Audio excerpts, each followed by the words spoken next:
JJ, and two exciting days ahead of us for OEG. First of all, I want to just talk about Dave Semenko. Dave Semenko was such a tremendous Oiler. He was a fan favorite here in this city. He worked for OEG, and I'd appreciate it if everyone just bowed their heads for a moment's silence for Dave Semenko.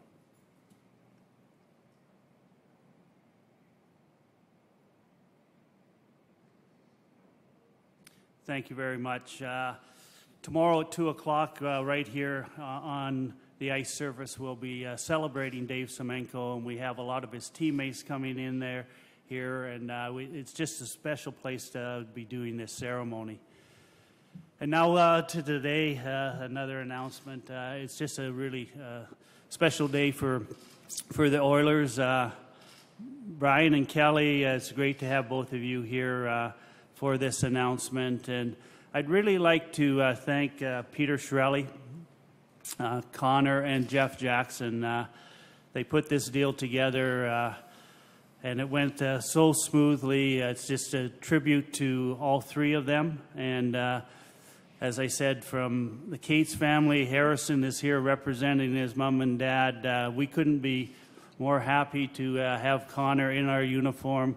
We remember the day that we drafted you, Connor. It was pretty exciting for us and yourself, and now this is just a new chapter. And with that, I'll flip it back to you, JJ.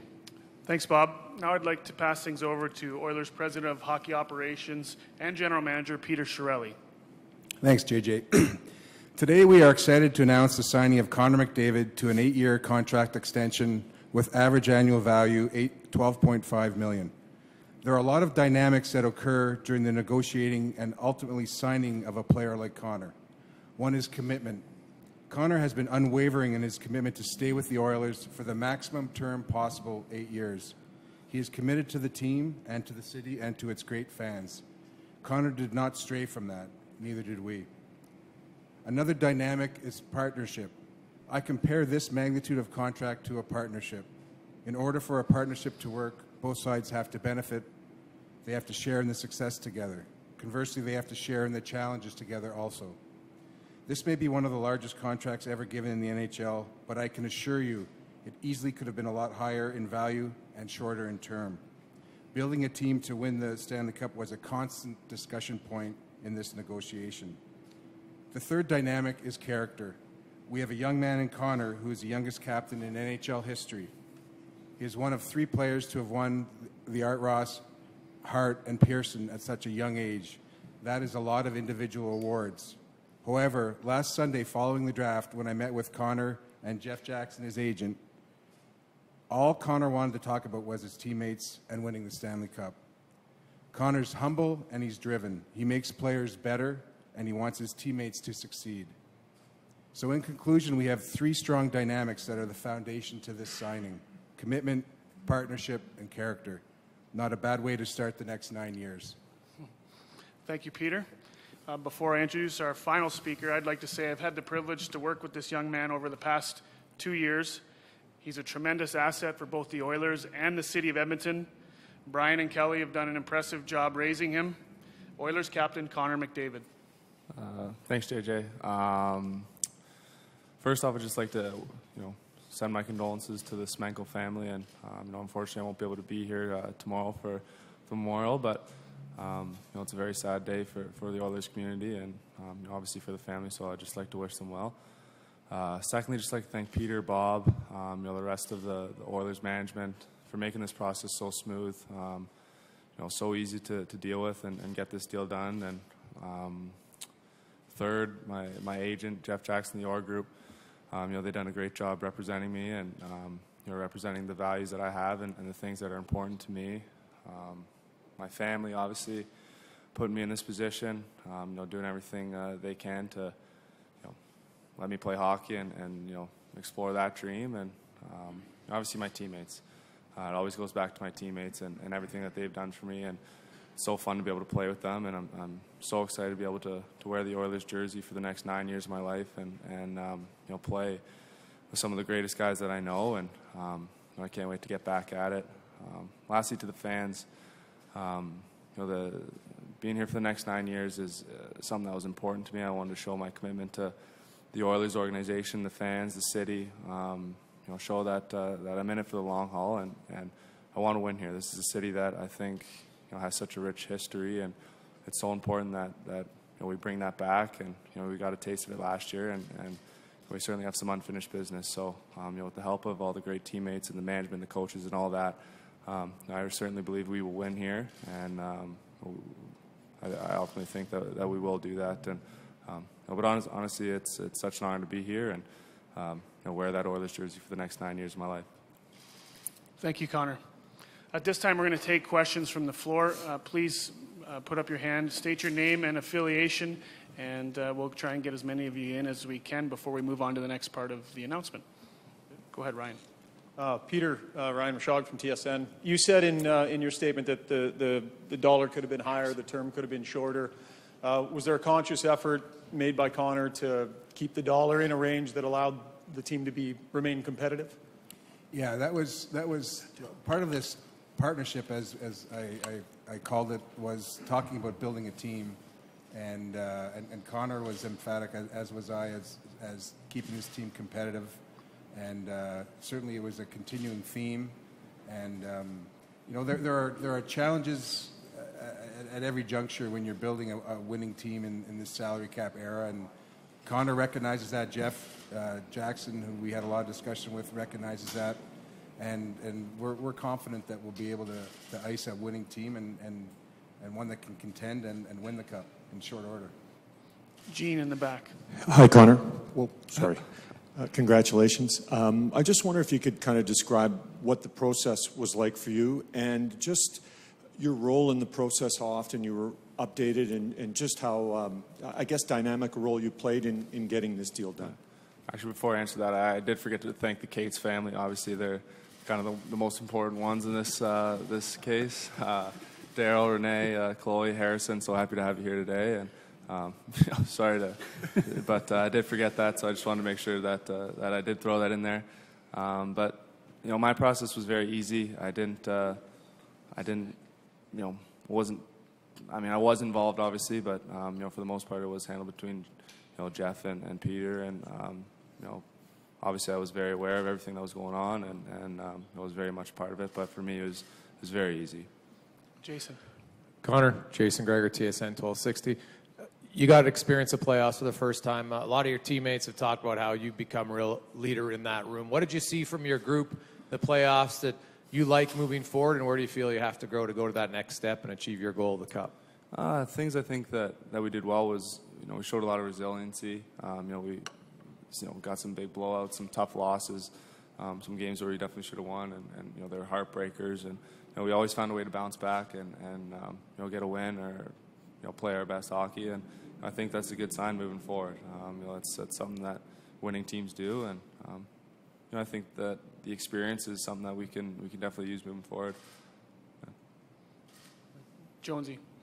Yeah, Connor, can you two-part question here, but the first part is, can you kind of take us back to when you first became, that first day when you became an Oiler, and the things that you've maybe had a question about what Edmonton was going to be like, and what you've found since then, particularly in the playoffs last year here, and just from, not just from the time on the ice that you spent, but how do you envision this next 9 years here? I'm hoping a lot of the same of what we had last year. A fun group to be a part of, winning team in the playoffs, very competitive. Competing for the Stanley Cup. That's what I envision here for the next 9 years. And take you back to the original part of your question was the day one of being an Oiler, and there was a lot of questions. We just hired a new GM and a new coach, and the team was kind of a little bit in pieces, and there was a lot of questions, but. With the great work of Peter and his management team and all that, the system that Todd's put in place, we've developed a good team here, and sure it's just been 1 year, but we're definitely on the right track. And just as a follow to that, Peter, could you, the number 13.3 or something like that was out as a annual salary sort of thing. And now you've announced it's 12.5 or something like that. Can you take us? Was that changed, and does that in some way speak to Connor? Leaving something on the table for the rest of the team, if you want to phrase it that way. Well, what I can say is all along we've been talking about building a competitive team, a team that can compete to win the Stanley Cup, and the number that we arrived at was through much productive discussion and looking in the future, forward looking and looking at rosters, and so it was a number that we felt and Connor and his group felt that was fair and reasonable for us to continue forward and icing a real successful team. That number didn't change? I'm not going to comment on the negotiations other than we're happy to have Connor signed. Maddie and then Spec. So Connor, did you take less than you could have gotten? And it's Jim Matheson from Post Media, and just want to ask Peter Chiarelli, when you watched the Chicago Blackhawks winning too, and they had Taves and Kane, all of a sudden making a lot more money than other people, did that enter into things? Okay, we got to still build a team, but pay the best players a very large salary. I'll answer it first, Connor. Then you can. As I said, Jim, there's challenges in this salary cap world, and you look at teams that have high-paid stars, and some teams have succeeded, and some teams haven't, and Chicago has succeeded up to a point, and then Stan will do a terrific job there in getting them back to the Stanley Cup. Maybe the conference finals. So, and then there are other teams like Pittsburgh. They've made it work, and we have full confidence in Connor and his ability on the ice to lead, and as he has confidence in us to ice a winning team. So, it's about analyzing it. It's about icing the best roster in the salary cap world, and we'll continue to do that. Yeah, it really doesn't matter how we got to a number or term or anything. And the important thing is that I'm going to be here for the next 9 years, and I couldn't be more excited about it. Straight from the fifth hole at the Belvedere, Mark Spector. Mark Spector, Sportsnet. Peter, you said you did the research as to what Connor would have to make on a winning team. Does that now go down? Other teams have had a top player, and that set the salary for everybody else. Is Leon Draisaitl's salary directly linked to the number you settled on with Connor?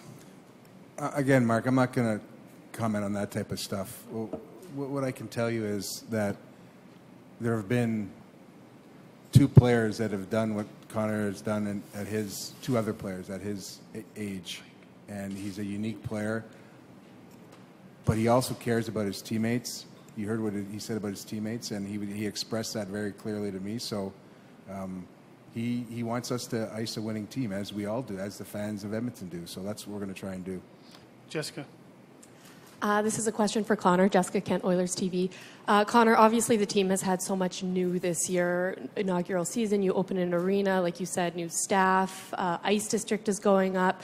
What kind of impact, if any, has all this new and opening a new building had on the team, and how does it feel to now be growing your career alongside new downtown Edmonton and Ice District? That's very special. To open this new building, it's special to play in front of these fans. Building aside, it's very beautiful, and I mean it's an awesome place to play. But it's the fans that make it what it is.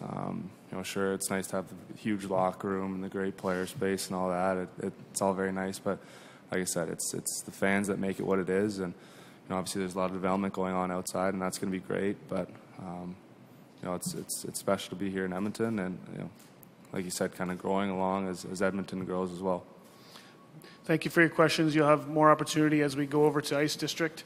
That concludes the formal part of today's press conference. I'd like to ask Bob, Peter, Connor, and Harrison to come up, and we're going to do a photo op here on stage.